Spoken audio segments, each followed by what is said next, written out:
NEET paper leak से जुड़ा एक बड़ा खुलासा है। जांच में पुलिस को 6 पोस्ट डेटेड चेक मिले। परीक्षा माफिया से चेक के कनेक्शन का शक है। खाता धारकों की जानकारी जुटा रही है पुलिस। शिक्षा मंत्री ने माना है कि 2 जगह गड़बड़ी हुई है। बड़ी अपडेट हम आपको दे रहे हैं। पुलिस जांच जो चल रही है, 6 पोस्ट डेटेड चेक उसमें मिले हैं। परीक्षा माफिया से चेक का कनेक्शन हो सकता है। इस शक के आधार पर पुलिस आगे की जांच चल रही है। अभी धर्मेंद्र प्रधान उस पर क्या कह रहे हैं इस मामले पर, वो आपको सुनाते हैं।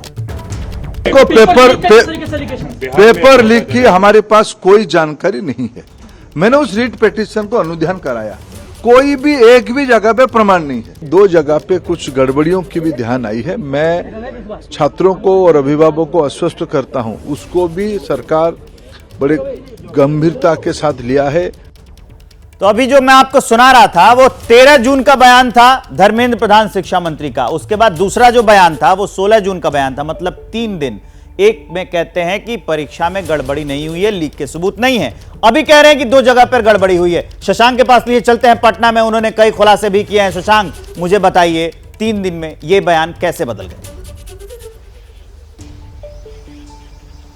अब देखिए, एबीपी न्यूज़ पर इस मामले में जो 13 आरोपी गिरफ्तार है उसमें से एक सिकंदर भी है और दूसरा नीतीश कुमार है। नीतीश कुमार तो कुख्यात परीक्षा माफिया है, कई बार जेल भी गया है। इन लोगों के कबूलनामे की कॉपी एबीपी न्यूज़ पे चली। इन लोगों ने स्वीकार किया कि 5 मई को परीक्षा थी, 4 मई को प्रश्न पत्र लीक हुआ है। तो 4 मई को अभ्यर्थियों को हम लोगों ने उत्तर और प्रश्न पत्र दिया और उत्तर रटवाया गया और अगले दिन परीक्षा में वही प्रश्न बिल्कुल पूछा गया। ये लोग तो ये स्वीकार कर रहे हैं। इस मामले में एक आयुष नाम का अभ्यर्थी भी जेल में है। उसने भी स्वीकार किया कि हाँ, 4 मई को पटना के खेमनीचक के एक स्कूल में हमको प्रश्न पत्र और उत्तर दिया गया था। उत्तर हम याद किए, अगला दिन गए परीक्षा देने तो देख रहे हैं कि वही प्रश्न था जो हमको एक दिन पहले बताया गया था। तो कहीं ना कहीं अब सवाल तो उठ रहा है कि बड़ी गड़बड़ी हुई है और शिक्षा मंत्री अब कह रहे हैं कि 2 जगह गलतियां हुई हैं, ये अब स्वीकार कर रहे हैं। उसके वैसे एनटीए का कहना था कि कहीं कुछ गड़बड़ी नहीं हुई है, शिक्षा मंत्री भी यही कह रहे थे।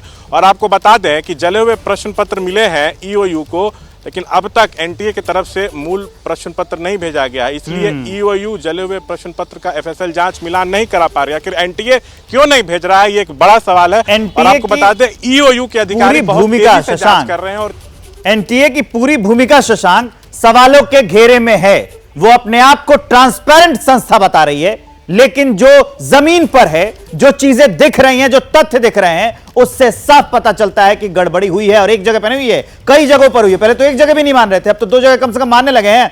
अब हम ये देखते हैं कि ये जो नीट परीक्षा में गड़बड़ी हुई है, सरकार और 10 सवाल हमारे पास हैं। जरा उससे आपको रूबरू कराते हैं। पहला सवाल यह कि 3 दिन के बाद शिक्षा मंत्री ने गड़बड़ी क्यों मानी? सवाल बनता है ना, पहले आप कहते हैं नहीं हुई, बाद में कहते हैं कि हुई, मान लेते हैं। दूसरा बड़ा सवाल यह कि कुर्सी संभालते ही एनटीए को क्लीन चिट क्यों दी थी? आपको याद होगा कि जैसे उन्होंने शपथ ली उसके बाद यह कह दिया, ट्वीट भी किया था उन्होंने कि नहीं, कोई गड़बड़ी भ्रष्टाचार नहीं हुआ है। तीसरा बड़ा सवाल यह कि क्या पटना, गुजरात, हरियाणा की घटना की जानकारी उनके पास नहीं थी कि इतने जिम्मेदारी वाले पद पर रहते हुए इतना गैर जिम्मेदाराना बयान उन्होंने दे दिया।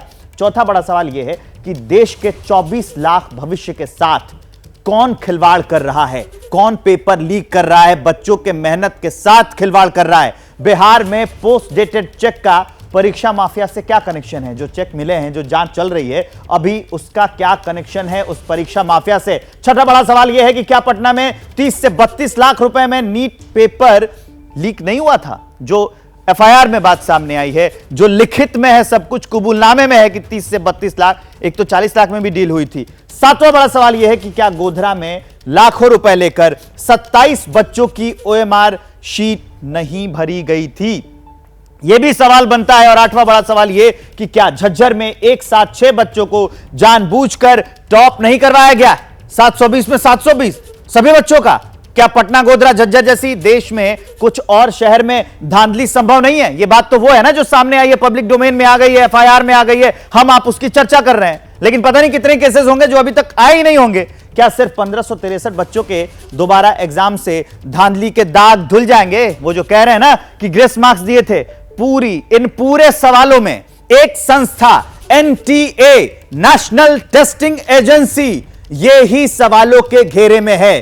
तो सवाल यहां पर पूछे जाने चाहिए ना कि एनटीए की भूमिका इतनी संदिग्ध है तो पूरे मामले की जांच होनी चाहिए और इसके लिए जो जिम्मेदार है उसको तुरंत सामने लाना चाहिए और जो कड़े कदम उठाए जाने चाहिए नीट परीक्षा को लेकर, अगर रद्द करना है या परीक्षा दोबारा करानी है वो जितनी जल्दी हो पाए, क्योंकि काउंसलिंग उधर चल रही है। अगर काउंसलिंग में बच्चे जाके बैठ जाते हैं तो आखिर इन खुलासों का क्या फायदा होगा? अभिषेक उपाध्याय।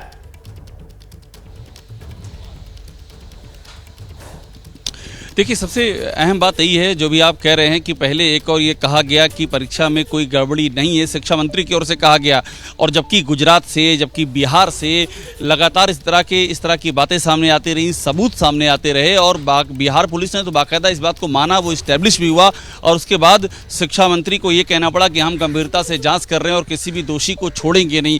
तो ये जो NTA को शुरू में एक कवायद थी कि NTA क्लीन है, इसी कवायद ने अविश्वास को और भी गहरा दिया है। और अब चूंकि जो ग्रेस मार्क पाने वाले विद्यार्थी हैं उनके री एग्जामिनेशन की बात हो भी गई है और उसके री एग्जामिनेशन की कवायद चल भी रही है, लेकिन सवाल अभी भी नहीं खत्म हुए हैं। जिनको जो ग्रेस मार्क के दायरे में नहीं आए विद्यार्थी, उनकी भी शिकायतें हैं, क्योंकि अब तो पेपर लीक की भी शिकायतें सामने आ गई हैं। बाकायदा सालवर गैंग भी पकड़ा गया, सालवर गैंग के लोगों का कबूलनामा भी है और इसीलिए ये बहुत ज़रूरी हो जाता है कि गवर्नमेंट की ओर से कोई एक सॉल्यूशन सामने रखा जाए, क्योंकि यूजी के बच्चे हैं और उनका भविष्य अधर में है और देश भर में इसको लेकर के शिकायतें सामने आ रही हैं। तो NTA के भरोसे बैठने की जगह एक वे आउट सामने रखा जाएगा और हमारी जानकारी यही है कि इस बारे में एक बाकायदा एक्सपर्ट कमेटी के साथ में डिस्कशन चल रहा है कि एक वे आउट निकाला जाए ताकि इस बार जो रेक्टिफिकेशन किया जा सके और आगे के लिए एक फुल प्रूफ स्ट्रेटजी भी बनाई जा सके। और इसके लिए NTA में जो जिम्मेदार लोग हैं उनसे भी सवाल जवाब किया जाए कि आखिर किस आधार पर ग्रेस मार्क्स दिए गए, उसके बारे में पहले सूचना क्यों नहीं दी गई, यह भी बड़ा सवाल है।